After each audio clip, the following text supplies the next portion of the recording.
Maya always believed in love stories. You know the kind, where the girl meets the perfect guy, and everything just clicks. At 28, she thought she was living her own fairy tale when she met Alex at a coffee shop downtown. It was one of those perfect autumn mornings. Maya was running late for work, rushing to grab her usual coffee, when she bumped into this tall, well-dressed man. Her papers scattered everywhere, and she felt her cheeks turn red with embarrassment. But instead of being annoyed, Alex smiled and helped her pick up every single paper. "Let me buy you another coffee," he said, pointing to the cup that had spilled during their collision. "It's the least I can do." Maya found herself saying yes, even though she was already late. There was something about his warm smile and genuine concern that made her forget about time. They talked for an hour about everything and nothing: books, movies, travel dreams, and favorite pizza toppings. Alex was an architect, designing beautiful buildings around the city. He showed her pictures of his latest project on his phone, and Maya was impressed by how passionate he was about his work. She told him about her job teaching fourth graders, and he listened with such interest that it made her feel special. "I love how your eyes light up when you talk about your students," he said, and Maya felt butterflies in her stomach. Their first official date was at a small Italian restaurant. Alex picked her up right on time, brought her favorite flowers, white roses, and opened every door for her. He remembered everything she had mentioned during their coffee shop conversation, from her favorite color to her fear of horror movies. "You're different from other girls I've dated," Alex told her over dinner.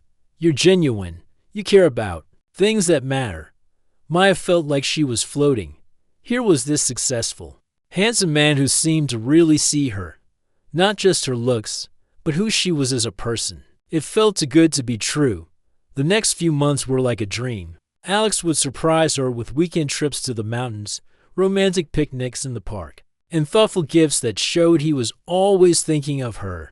He would text her good morning every day and call her before bed every night. Maya's friends were impressed. "You're so lucky," her best friend Lisa would say. "Alex is perfect. He treats you like a queen." And it was true. Alex did treat her wonderfully. He would walk her to her car after work, bring her soup when she was sick, and remember important dates like her mom's birthday. Maya started to believe that maybe she had found her person. 6 months into their relationship, Alex proposed. It wasn't a grand gesture with 100 roses or a flash mob. It was simple and perfect, during one of their evening walks in the park, where they had their first picnic. "I can't imagine my life without you," Alex said, getting down on one knee. "You make me want to be a better man. Will you marry me?" Maya said yes through happy tears.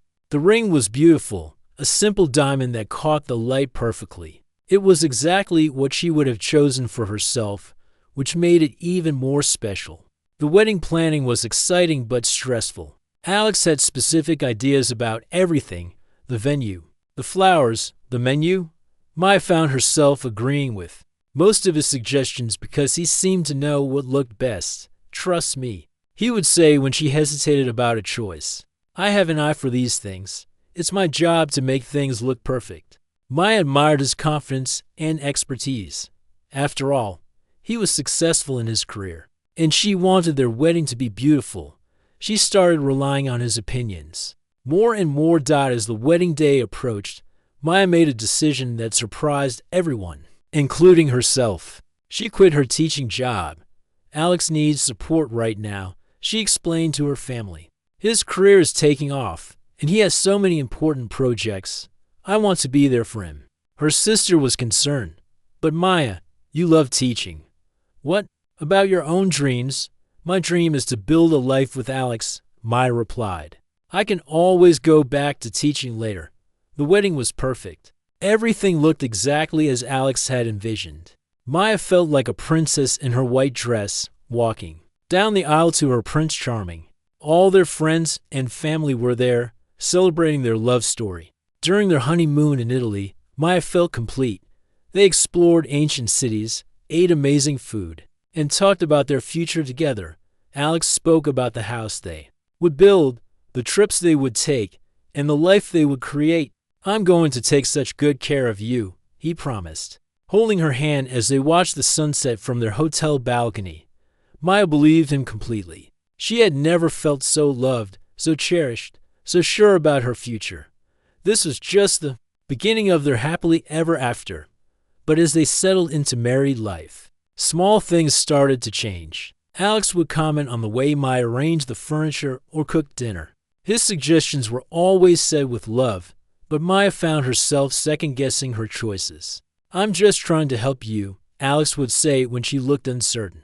"I want our home to be perfect for both of us." Maya started asking for his opinion on everything: what to wear, what to cook, which TV show to watch. She wanted to make him happy, to be the wife he deserved. After all, he had chosen her out of all the women he could have had. Without realizing it, Maya was slowly losing pieces of herself, one small decision at a time. But in those early days of marriage, surrounded by wedding photos and honeymoon memories, she thought she was just learning how to be a good wife. She had no idea that her fairy tale was about to become something very different. A year into their marriage, Maya barely recognized herself anymore.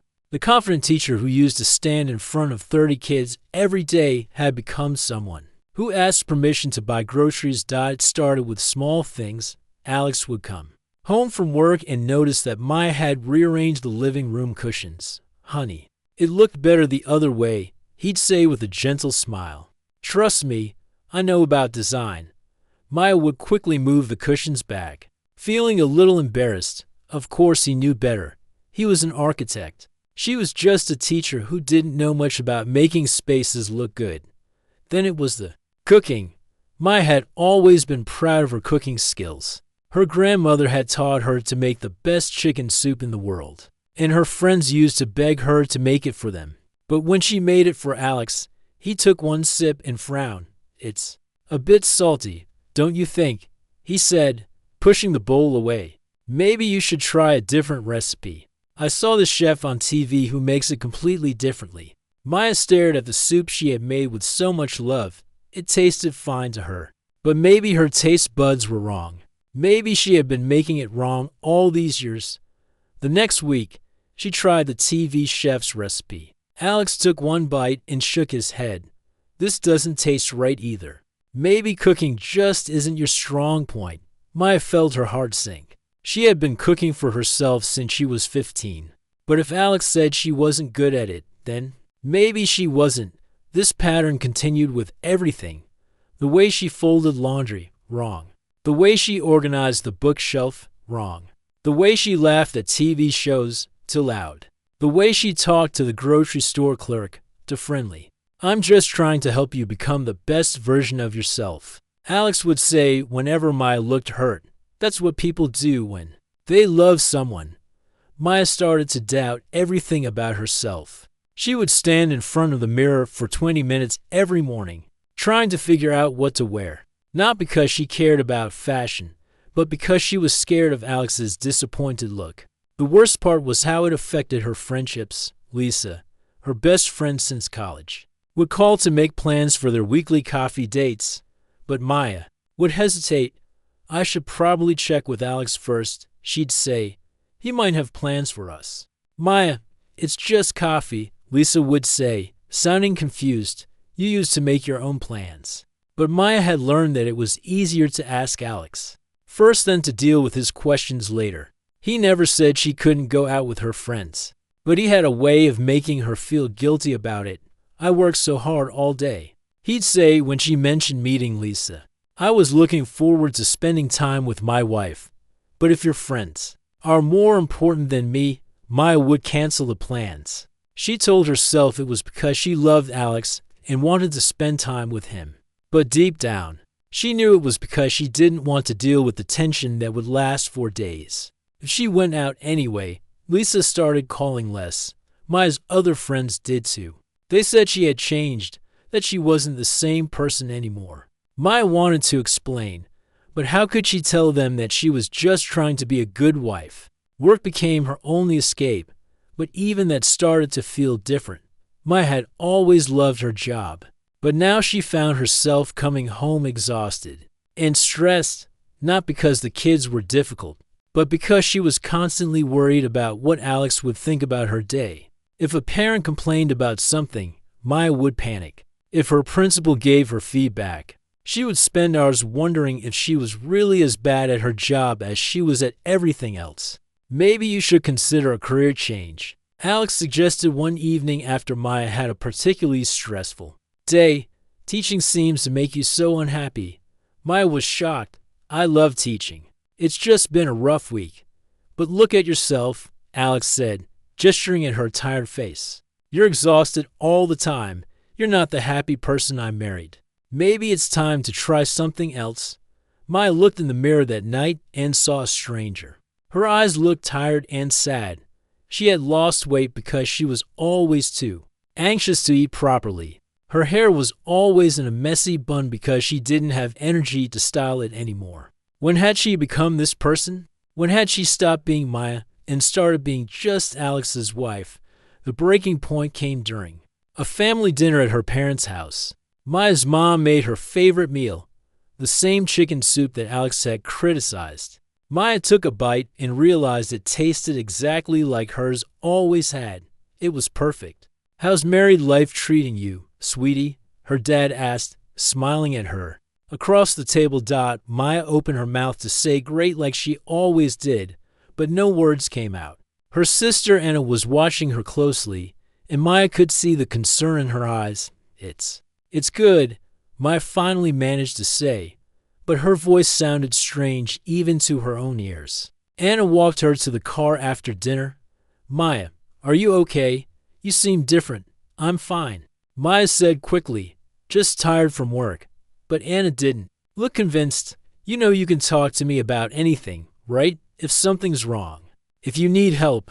Maya wanted to tell her everything. She wanted to cry and explain how confused she felt all the time, how she didn't know who she was anymore. But what would she say? That her husband cared about her so much that he wanted to help her improve, that he loved her enough to point out her flaws.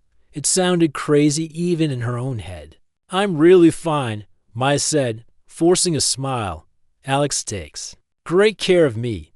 But as she drove home that night, Maya realized she was scared.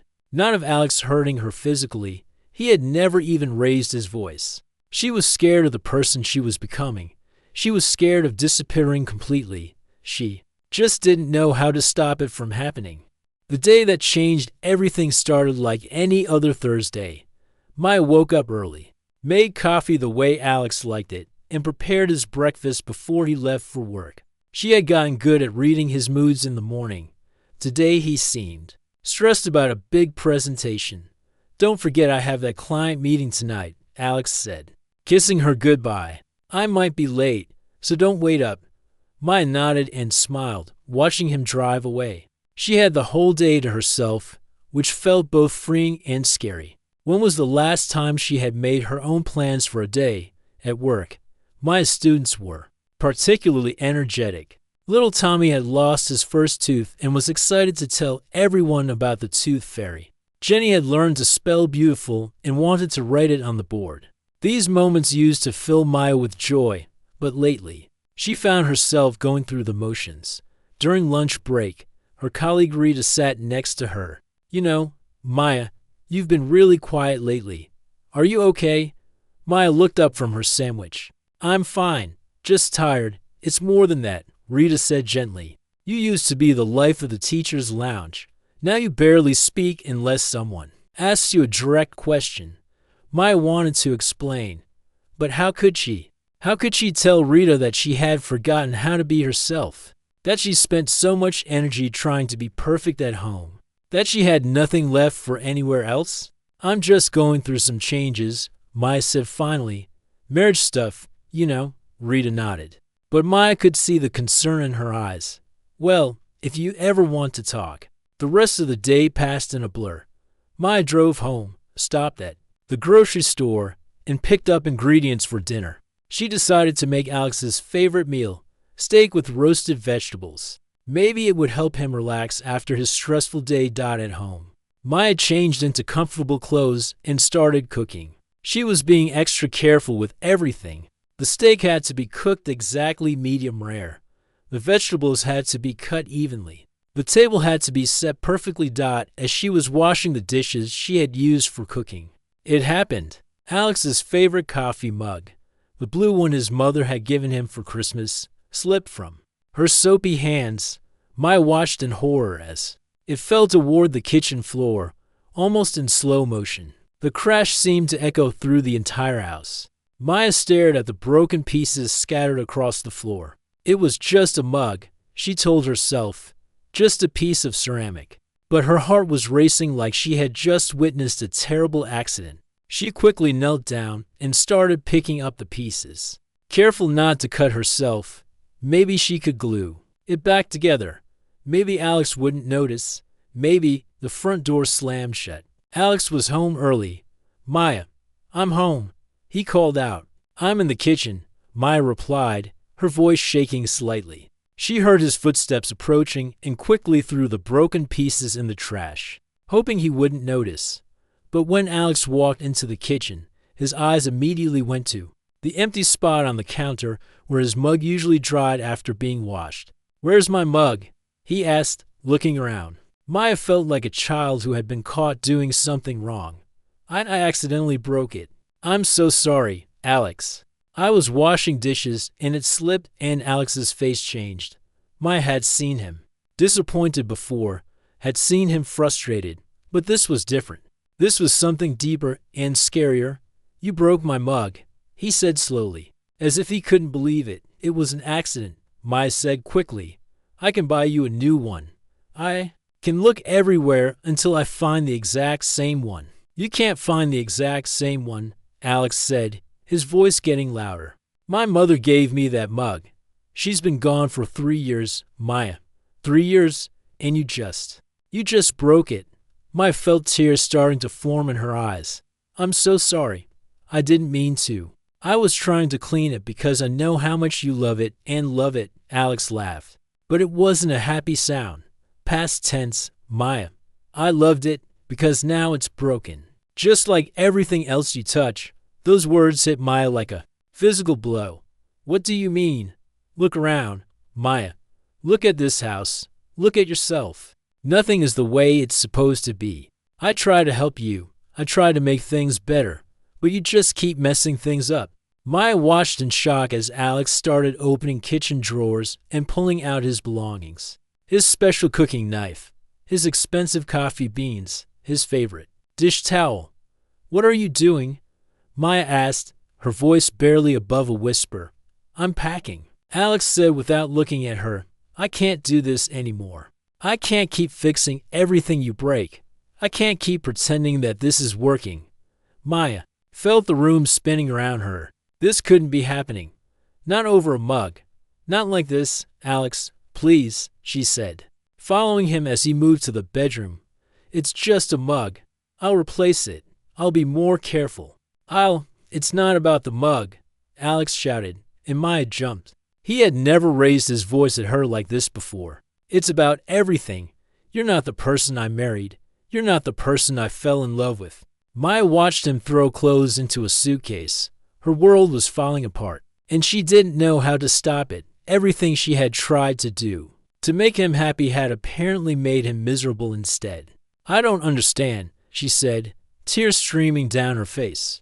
"I've been trying so hard to be a good wife. I've been trying to do everything right." "That's the problem," Alex said, zipping up his suitcase. "You're trying too hard. You're not yourself anymore. You're like a robot programmed to make me happy, and it's exhausting." Maya couldn't breathe. The person she had become to please him was the reason he was leaving. But the person she used to be was someone he had constantly tried to change. As Alex picked up his suitcase and headed for the door, Maya felt something break inside her. Not just her heart, but something deeper. Her sense of who she was, her understanding of her own worth, her belief in love itself. "Please don't go," she whispered, grabbing his arm. "I promise I'll be good. I promise I'll do better. Don't leave me. I love you." The words came out desperate and broken, like a prayer from someone who had lost everything. Maya had never felt so small, so worthless, so completely alone. Alex stopped walking and turned to look at her. For a moment, neither of them moved. Maya's tears were falling so fast she could barely see, but she could feel Alex staring at her. And in that moment, looking at his wife, really looking at her, Alex saw what he had done. He saw the confident, vibrant woman he had married, now, reduced to begging him not to leave. He saw the fear in her eyes, the way she was holding onto him like he was the only thing keeping her from drowning. He saw himself clearly for the first time in years. Slowly, Alex set down his suitcase. 2 years after that terrible Thursday night, Maya stood in front of her new classroom, looking at 30 bright faces staring back at her. She had forgotten how much energy kids brought to a room, how their curiosity and excitement could fill every corner of the space. "Good morning, class," she said, her voice steady and confident. "I'm Mrs. Rivera, and I'm going to be your teacher this year." A little girl in the front row raised her hand. "Mrs. Rivera, are you nervous? You look a little nervous."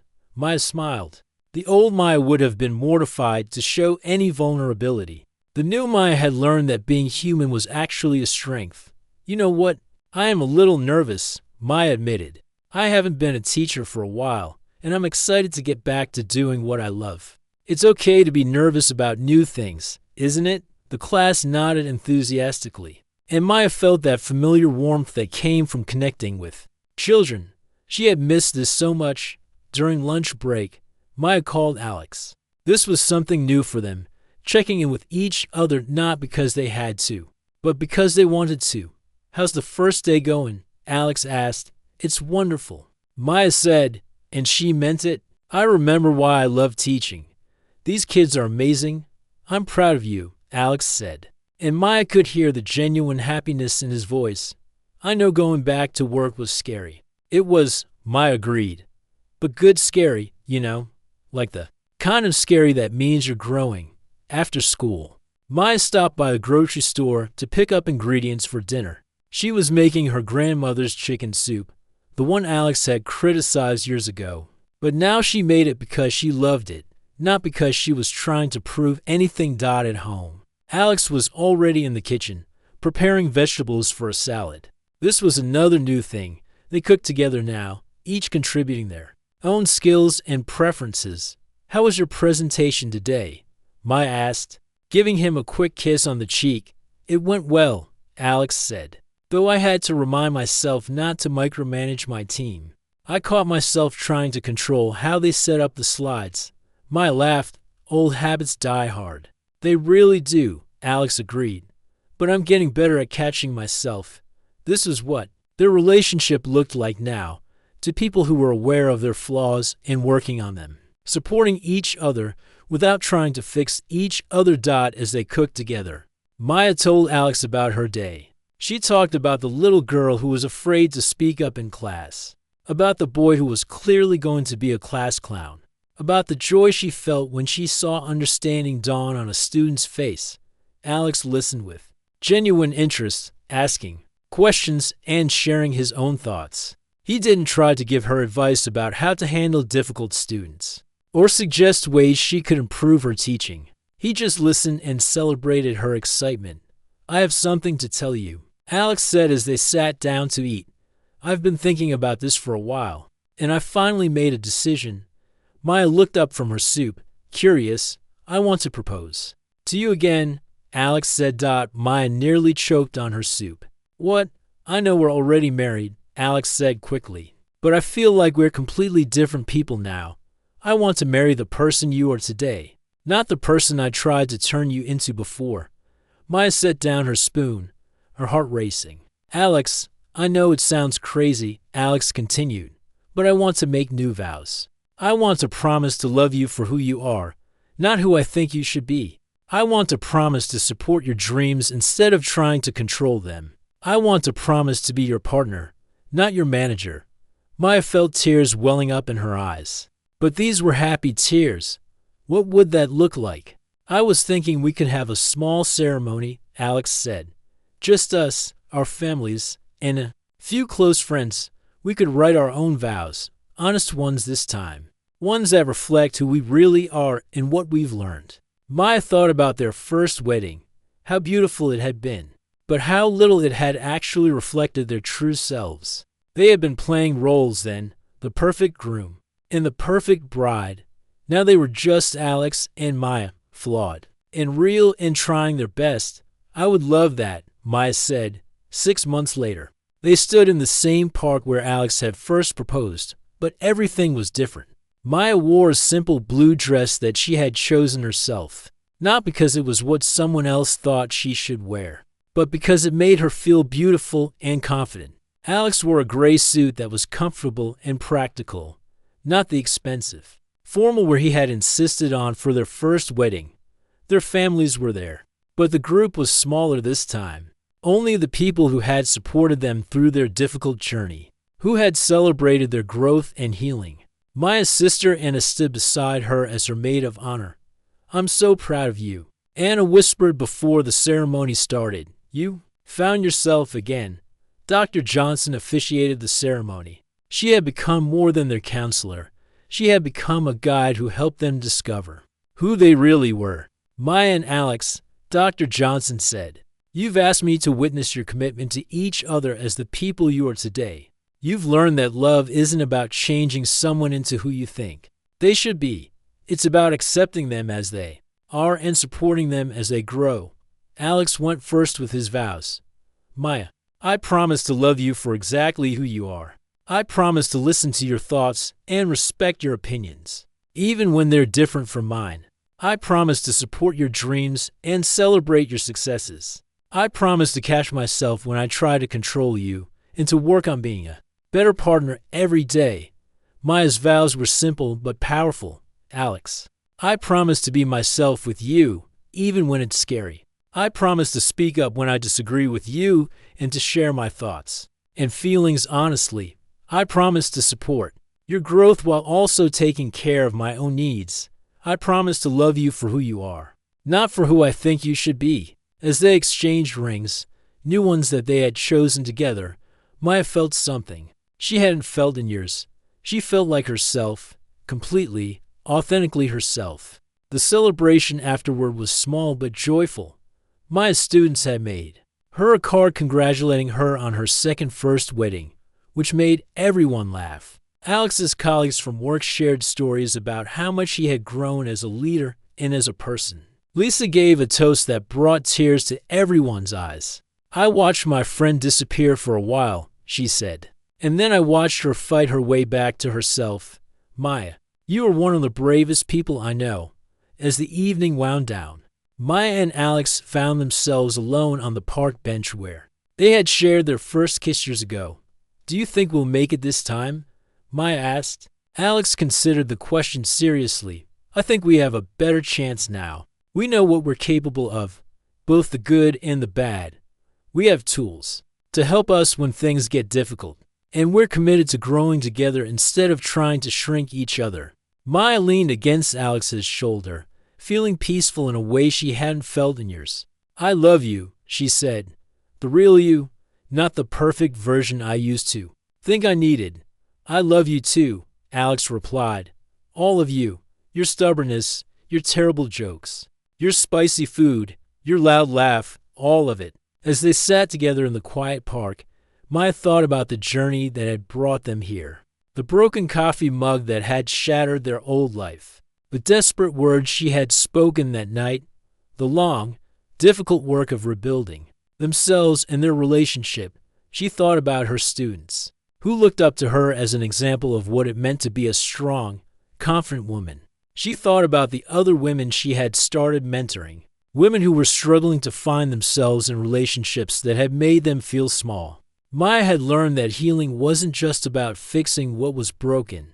It was about becoming who you were always meant to be. It was about choosing love that lifted you up instead of love that held you down. As they walked home together, hand in hand, Maya felt grateful for everything they had been through. Even the painful parts had taught them something valuable.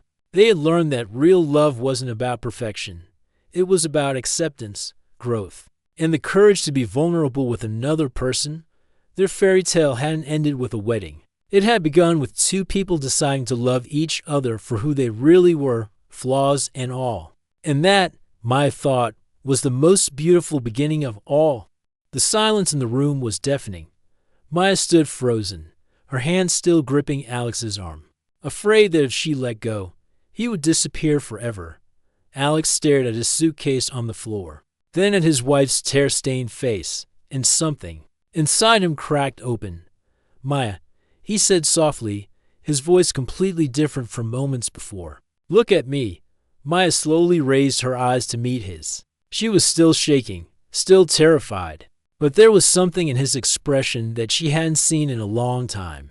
It looked almost like the man who had helped her pick up papers in that coffee shop years ago. "Sit down," Alex said, gently, guiding her to their bed. "We need to talk."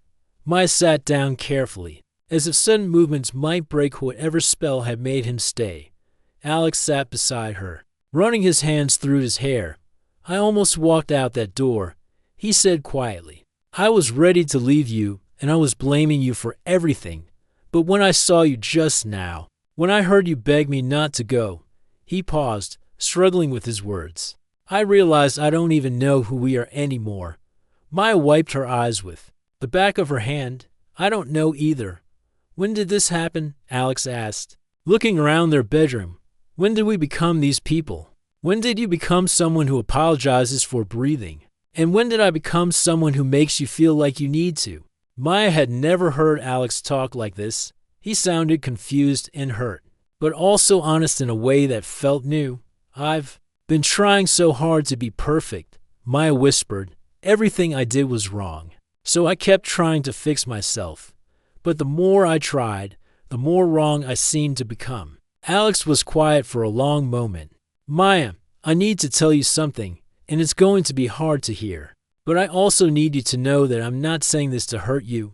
Maya braced herself. "I think I've been trying to control you," Alex said slowly. "I think I've been changing you into someone I thought I wanted you to be, instead of loving the person you actually are." Maya felt something shift inside her chest. Someone was finally putting words to what she had been feeling, but couldn't name. "I didn't mean to," Alex continued. "I thought I was helping. I thought I was making our life better. But I was actually making you smaller and smaller until you disappeared. I don't know how to be myself anymore." Maya admitted, "I don't remember who I was before I became your wife." Alex looked at her with something that might have been recognition. "You were funny. You used to laugh at the worst jokes. You made amazing soup.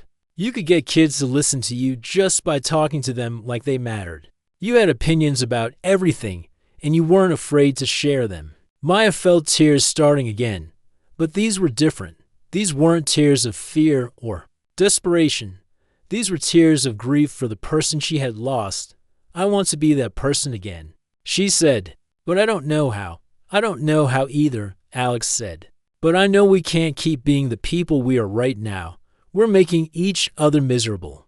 That night, they talked until the sun came up, really talked, for the first time in years. Alex told Maya about his childhood, about his parents who had fought constantly, about how he had learned to control his environment to feel safe. Maya told Alex about how she had always been afraid of not being good enough, about how his criticism had confirmed her worst fears about herself. "I need help," Alex said as the morning light streamed through their bedroom window. "I need to figure out why I do this to people I love, because I did this to my last girlfriend too. And I never understood why she left me." Maya nodded. "I need help too. I need to remember who I am when I'm not trying to please someone else." They decided to try counseling, both together and separately. Maya was terrified of the idea at first. What if the counselor agreed with Alex that she was doing everything wrong? But Alex promised they would find someone who would help them both grow, not someone who would take sides. Their first session was awkward and painful. Dr. Johnson, their counselor, was a kind woman in her 50s who seemed to see right through both of them. "What brought you here today?" she asked Alex, and Maya looked at each other, not sure where to start. "I almost left my wife yesterday," Alex said finally, "over a broken coffee mug. And when I saw how terrified she was, I realized that I had become someone I don't recognize." "And how do you feel about that, Maya?" Dr. Johnson asked. Maya took a deep breath. I feel like I've been living someone else's life. I've been so focused on making Alex happy that I forgot to be a real person. Dr. Johnson nodded. That's a very honest place to start. The sessions weren't easy. There were weeks when Maya wanted to quit, when facing the truth about their relationship felt too hard. There were times when Alex got defensive and tried to explain away his behavior. But slowly, things started to change. Maya began to remember things about herself. She remembered that she loved spicy food, even though Alex didn't. She remembered that she enjoyed romantic comedies, even though Alex thought they were silly. She remembered that she had opinions about politics, about books, about what made a good pizza. Alex began to understand that his need to control came from fear. Fear that if he wasn't perfect, if everything wasn't exactly right, something bad would happen. He learned to catch himself when he started to criticize Maya, to ask himself whether his comment was actually helpful or just his anxiety talking. Maya went back to having coffee with her friend Lisa. The first time was awkward. Maya felt like she was meeting a stranger, even though Lisa was someone she had known for years. I miss you, Lisa said simply. I miss my friend.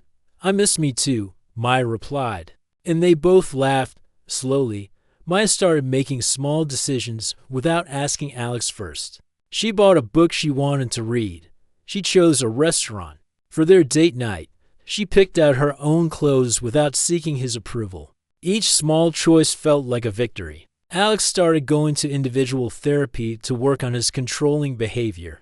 He learned about his triggers and his patterns. He practiced accepting that other people had different ways of doing things, and that different didn't mean wrong. Maya also started individual therapy. She worked on building her self-confidence and setting boundaries. She learned to recognize when she was shrinking herself to fit someone else's expectations. 6 months into their healing journey, they had their first real fight as the new versions of themselves. Maya wanted to go back to teaching, and Alex was worried about the financial implications. I think you should wait, Alex said. Maybe we should save more money first. Old Maya would have immediately agreed. New Maya took a deep breath and said, I appreciate your concern, but I've decided I want to go back to teaching. I've been out of my career for too long. Alex felt his old instincts kick in, the urge to explain why she was wrong, to convince her to see things his way. But he caught himself. You're right, he said. It's your career, and you should decide what's best for you. Maya looked at him in surprise. Really, Alex said. I'm sorry for trying to make that decision for you. It was a small moment, but it felt enormous. They were learning to be two separate people who chose to be together. Instead of one person trying to control another, the road wasn't smooth. There were setbacks and difficult conversations. There were times when they both slipped back into old patterns, but they had something now that they didn't have before, awareness, and the tools to change. Maya was slowly becoming herself again, and Alex was learning to love her for who she actually was, not who he thought she should be.